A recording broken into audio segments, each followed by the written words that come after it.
my first impression was like, you're saying you're traveling from Nairobi to Brazil using a bike. I was like, let me think about it, because I felt it's not realistic. Honestly, I won't lie to you. After some days, I saw their focus and how motivated they were. And I just felt like I should join in. This is something really historic, and very interesting.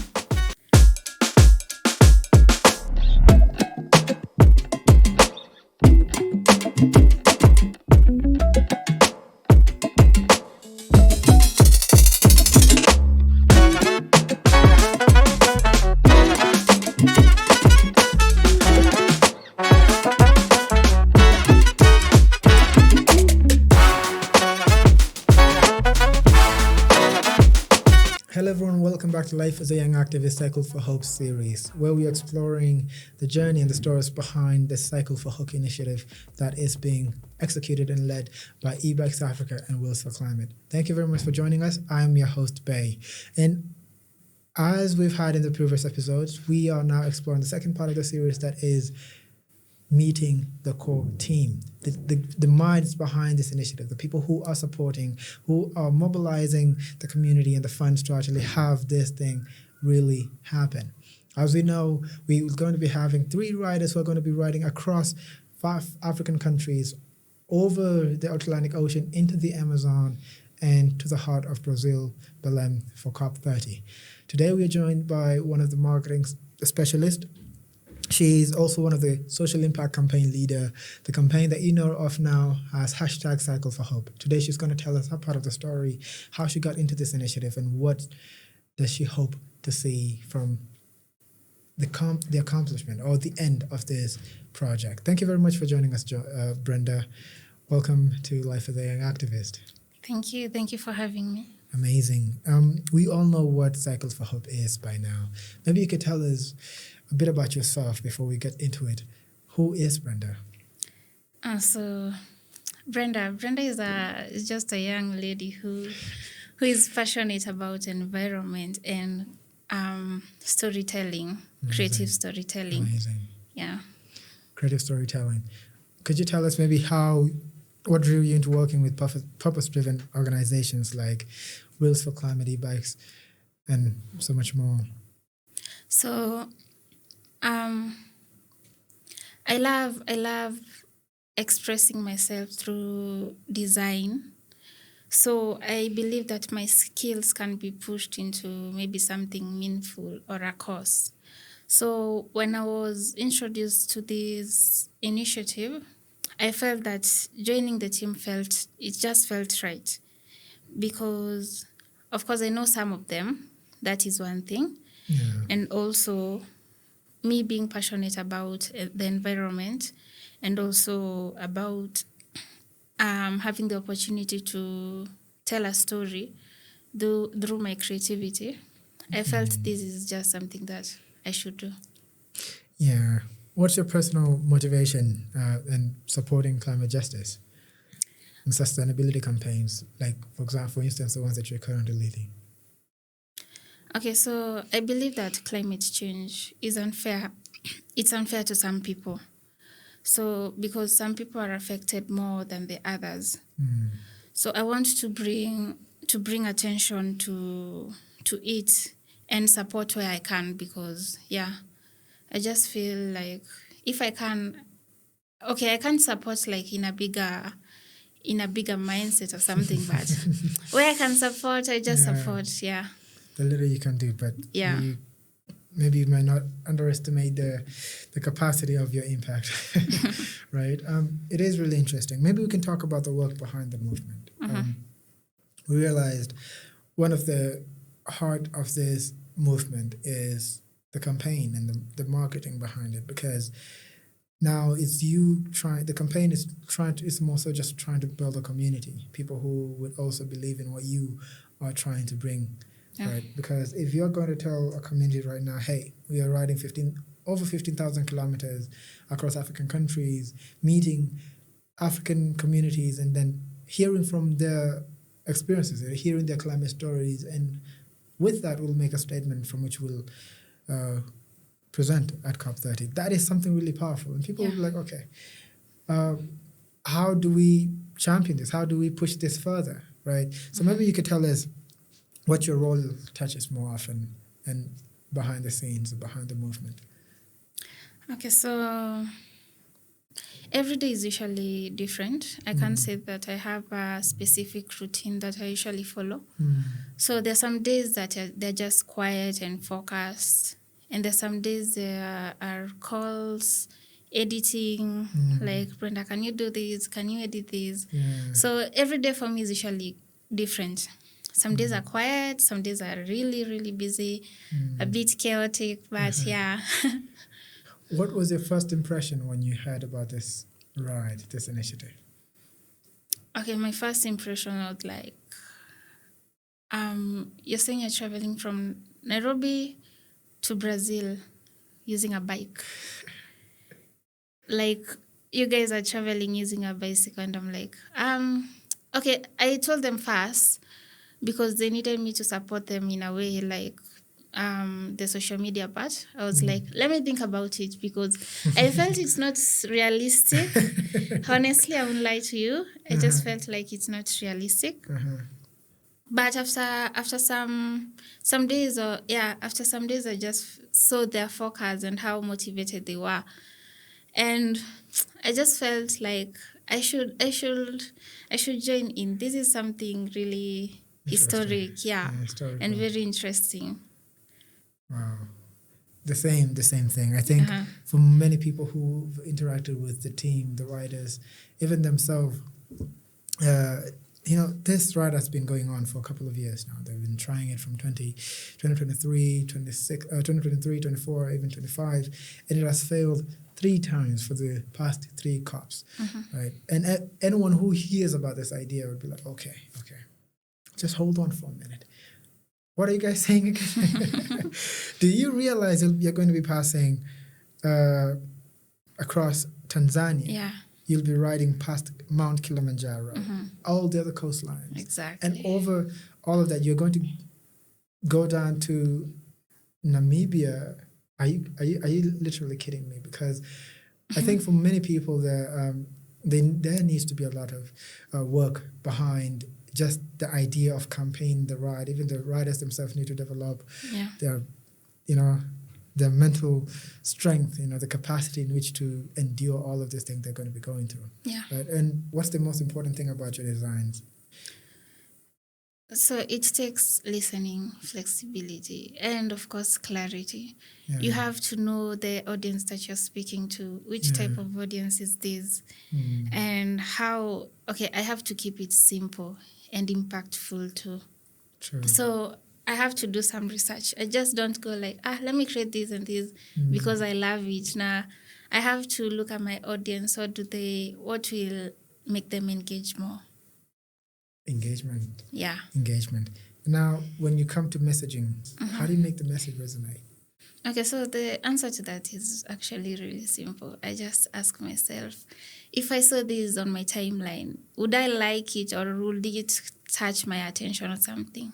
If it would, I put it out there. If it won't? If it wouldn't, I just have to do some more drafts, yeah. Yeah, and what's something that people often underestimate about the power of social media and movements like this? Where does the power of social media lies in such movements? That when I put out a single post, it might look like a small post, but the moment that post goes viral, it can make a very big impact. It can inspire, or it can connect people who have never even met through just social media, through the internet. So one small post can have a very big effect. One small post. Yeah. And you talked about virality. How important is that? Okay, it's not about the post going viral. It's about the people who engage. It's more important than the post going viral, because it can go viral, and it won't give out the message that we want it to give out. But it can be liked by maybe, let's say, 20 people, and those 20 people bring more impact than 100K people would have. Yeah. What do you think about social media? Is it leading more on the climate advocacy spot than these conferences and spaces that we go to? I feel like social media, everybody right now is in social media, even your grandpa, your grandma. One or another, I'm sure they're on social media, even if it's Facebook. Yeah. And it's the easiest way to bring people together. When you talk about conferences, you have to say, let's meet here at 8 so that people, there's traveling, there's all that. But when it comes to social media, it's just one post makes a difference. And also the engagement behind it. And the engagement, yeah. Wow. Maybe we can talk about collaboration now and your voice, because in as much as it is really silent and it's subtle, the design itself could really just send out, because I think you are the eye of this, right? Everyone who sees Cycle for Hope, they're going to see it through your designs. They're going to say, okay, this is Cycle for Hope. They won't see the writers, they won't see everyone behind it, but they will see the design. So that's now the importance of it. Now, maybe we could come to the collaboration and the voice of it. You've worked with several organizations. And maybe how do you approach cross-cultural and inter-organizational communication when collaborating? Okay, it all comes to respect. So I try first to listen, to understand, to ask questions where need be. Because when it comes to collaboration, everybody needs to feel like they are seen. Nobody should feel like they're left out. So it all comes to the communication between us. I listen. If I have questions, I ask. And if we agree, I can put it out. Have you ever had any challenge with the design because you do not really understand the cultural context of that opportunity or the design that you're trying to create? Yeah, it has happened several times. Mostly, there's a way you think and there's a way that I think. So I may put out this design and I feel like this is it. And then you give me another idea. I'm like, no. This is a mess. Yeah. So it happens a lot, but we all have to come to a conclusion at the end of the day. Do you remember any complex design that you ever had to work on to maybe a certain campaign or a movement or a certain event? I'd say yes. Yeah. Would you like to tell us about it? Okay, so there was this design I was making for, I won't mention names, of course.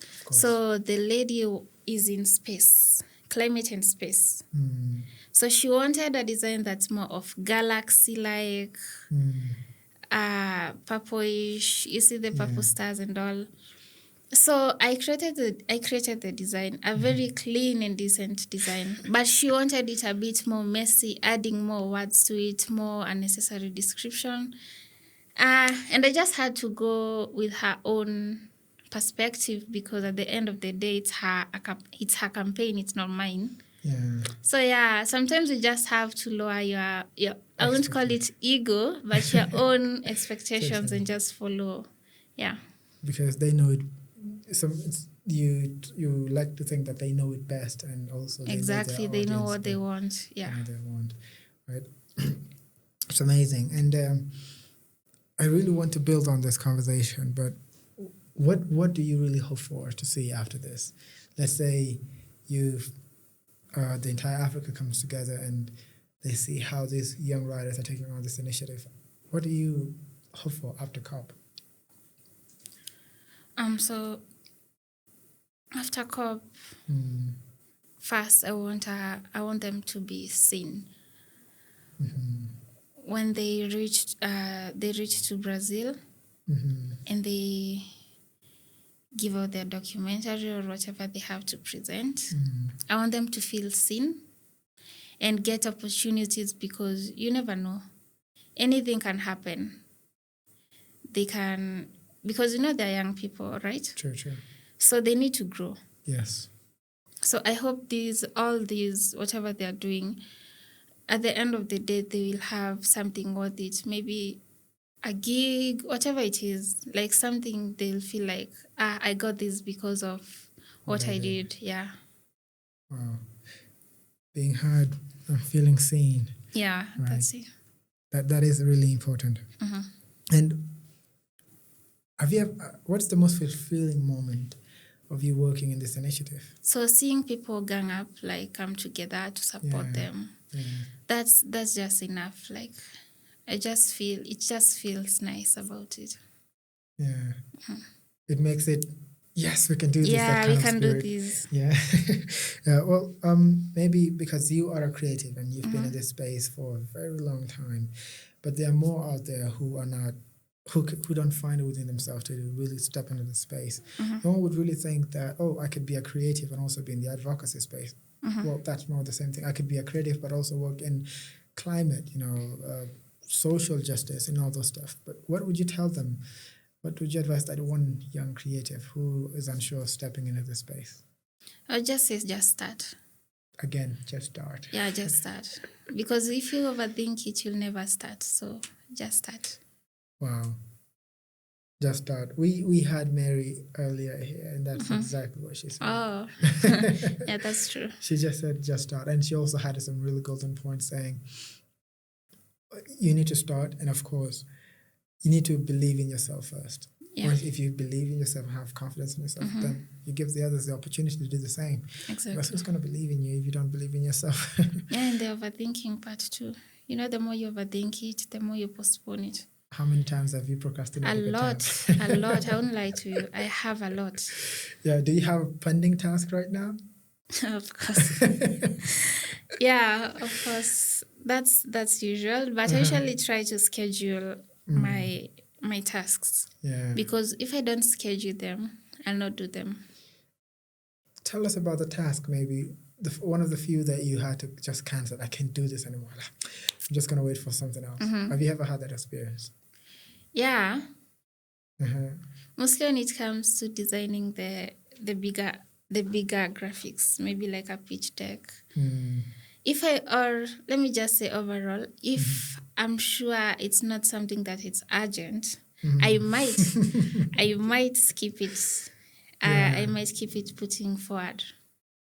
How many times have you returned to projects, to forgotten projects? Uncountable times. I don't know. Yeah. Do you give yourself some deadlines, or? Yeah, I have to give myself deadlines because without deadlines, I'll assume it. I'll just say, I'll do it on Sunday.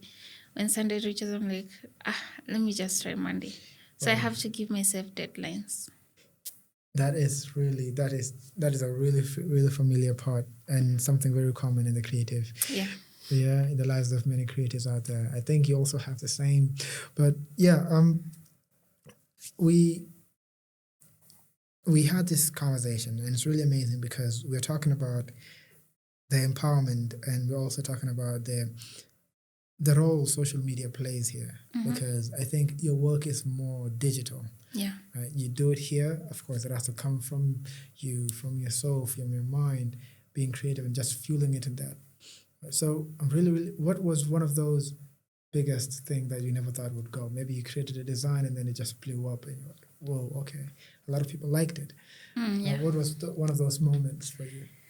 That I'll take it personally. It was not an organization. It kind of design or work. It was my own.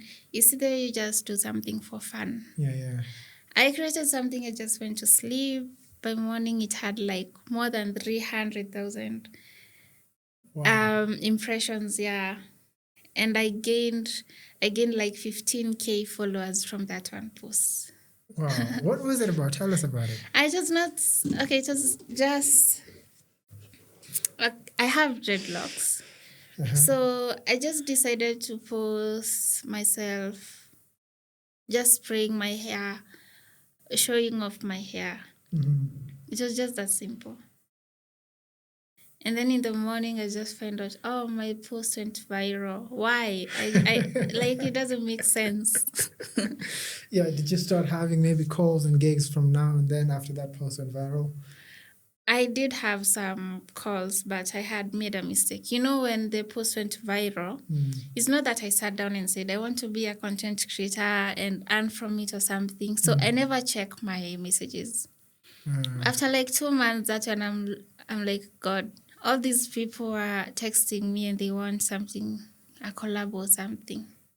Wow. Yeah, so I can just say that opportunity passed me like that. Yeah. Yeah. You haven't had any of those moments again? I'm planning to go. Okay, I feel like I have the potential to make myself a brand. So I'm planning to go back to, not to go back because I've never done it. I'm trying to do content creation as a job. Yeah. Yeah. And it is really interesting the way you can just blow up overnight, right? Yeah. So you've talked about simplicity, and I really want to build on that. Simplicity. Why simplicity? Why didn't you just maybe do some dreadlocks and then speak to people about a certain topic? Exactly. Why were you just in front of a camera and just like what were you trying to send out? But again, it just blew up because nothing was there. I was just trying to show off. And you Yeah, did share. because that's why I usually say just start. Because if I had not put that post out there, I would never have known people are interested in such type of content. Yeah, you just discovered a niche. Yes. Amazing. Are you, because you talked about content creation, are you somewhere in the future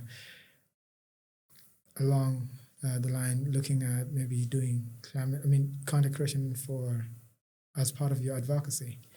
Yeah, I'm thinking about it. Because I volunteer with like 2 NGOs so far. So I'm thinking of using it as a space to create awareness through the videos. Yeah, so it's something that I'm thinking about.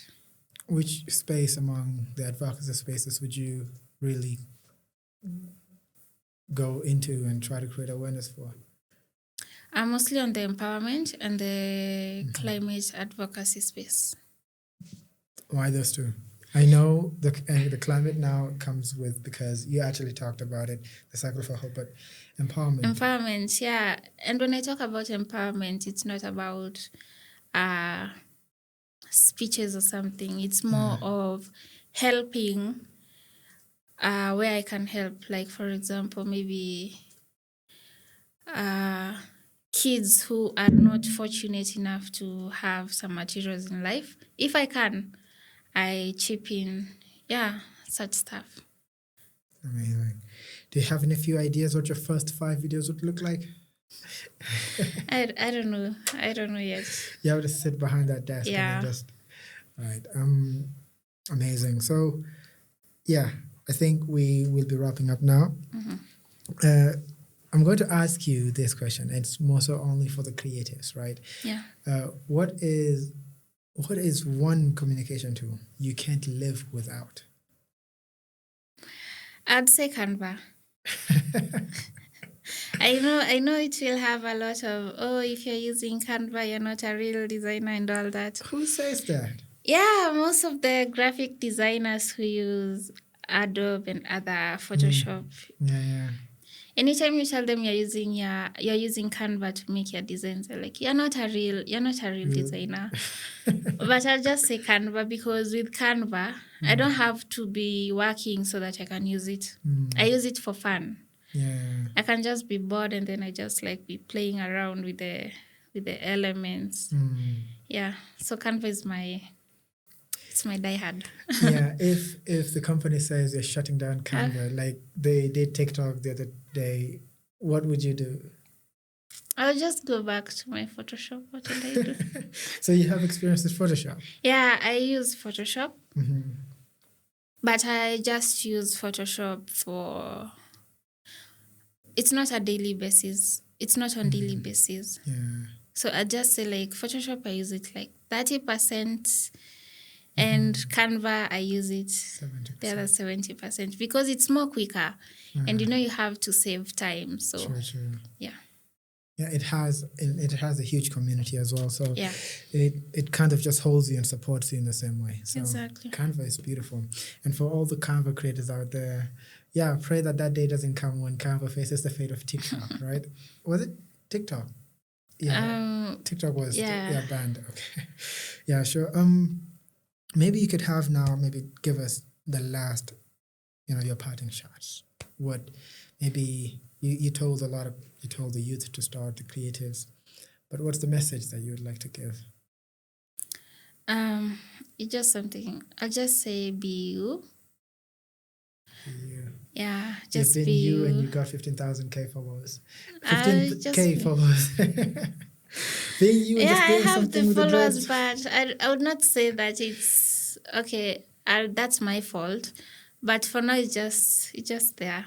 Come But I'll on. just say be you. Yeah, sure. Whatever you feel like doing, just do it. You might think that you might not get support or something, but God works wonders. Something will always come up. Always come along the way. Yeah. All right. Thank you very much for joining us, Brenda. You have amazing creative stories. And thank you as well for joining us today. This has been Life as a Young Activist, Cycle for Hope, restoring justice, reclaiming justice by writing to COP30 series. Thank you all very much for joining us. And again, we repeat, be part of this campaign by using the hashtag at CycleForHope, and also following the social media platforms for Wheels for Climate and also Life as a Young Activist, where we're going to be giving updates about the riders and where they are, the days from when they start until they get to COP30. Be part of this ride and let's make Africa great again. Thank you.